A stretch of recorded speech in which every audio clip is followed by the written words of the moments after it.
ওটা সবার জানা উচিত এবং এই শব্দটাতে বিলিভ করা উচিত। আমি সবসময় বলি যে পৃথিবীতে দেখবেন আপনারা সবাই দুটো প্রাণী আছে যে যারা তাদের নিজ নিজ জায়গায় তারা রাজা।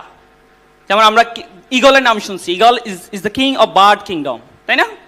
ঈগল যখন আকাশে উড়ে তখন বাকি সবাই কিন্তু তার নিচে থাকে এবং সে সবসময় বিলিভ করে যে I am the king of the bird kingdom. আর ঈগলের এক বাচ্চা, ঈগল একবার কি করছিল, ডিম পাড়ছিল। তো ডিমটা পরে ওই যে মুরগি যেখানে হয় সে জায়গায় ডিমটা পড়ছিল। তো এই ডিম থেকে যে বাচ্চা বের হয়েছে এটা কার বাচ্চা? বাচ্চাটা কার? কিন্তু আছে কাদের সাথে? এখন এই বাচ্চা যখন ডিম ফুটে যখন বাচ্চা হইলো তখন সে তার আশেপাশে দেখতেছে সব মুরগি, এমনকি সে নিজেকে ঈগলের বাচ্চা চিন্তা করবে? করবে বলেন? সো নিজেকে বরাবরের মতো ওই মুরগির বাচ্চাই চিন্তা করলো। করে যখন সে একটু বড় হচ্ছে, লাফাইতে দেখে, তার মাকে বলতেছে যে এরা লাফাই কেন, এত লাফাই কেন? বলছে তুমিও পারবা একটু লাফাইতে। তো লাফায় এতটুকু উঠে। সে বিলিভ করছে যে মুরগি মানে হচ্ছে এর চেয়ে বেশি উঠতে পারে না, তাই তো নাকি? কিন্তু আসলে কি সে মুরগি ছিল? ছিল না তো। সে কিন্তু মুরগি না, সে কিন্তু ঈগল। সে যদি বিলিভ করতো যে I am the king of the bird kingdom, তখন কিন্তু সে আকাশে থাকতো। তাহলে এই যে বিশ্বাসটা, দৃষ্টিভঙ্গিটা, এটা যদি আমরা চেঞ্জ করতে না পারি, যত ক্যারিয়ার মিট আপ, যত স্কুল অফ ইঞ্জিনিয়ার, যত ধরনের মোটিভেশনাল সেশন আমরা নিই, বাট আমার নিজেকে আমি ডেভেলপ করতে পারবো না। এই জন্য আমাকে we have to change our attitude. এবং দেখেন, একটা দৃষ্টিভঙ্গি কিন্তু মানুষের জীবন পরিবর্তন করে দিতে পারে। অ্যাটিটিউড, এটা যদি চেঞ্জ করতে পারি না, আমাদের সবার জীবন চেঞ্জ হয়ে যাবে।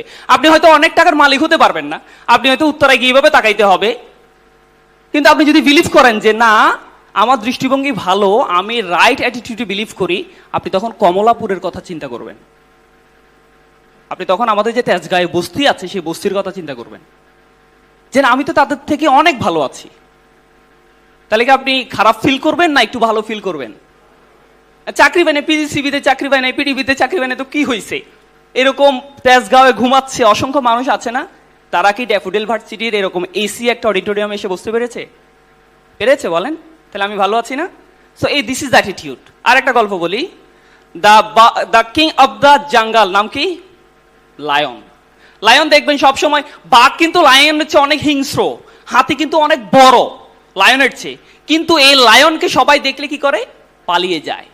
কারণ ওই যে বাঘ, ওই যে আপনার জিরাফ আছে, তারা কিন্তু অনেক বড়, বাট বিলিভ করে the eater is coming to me. একটা হিংস্র লায়ন আমার দিকে আসতেছে, আমাকে খেয়ে ফেলবে।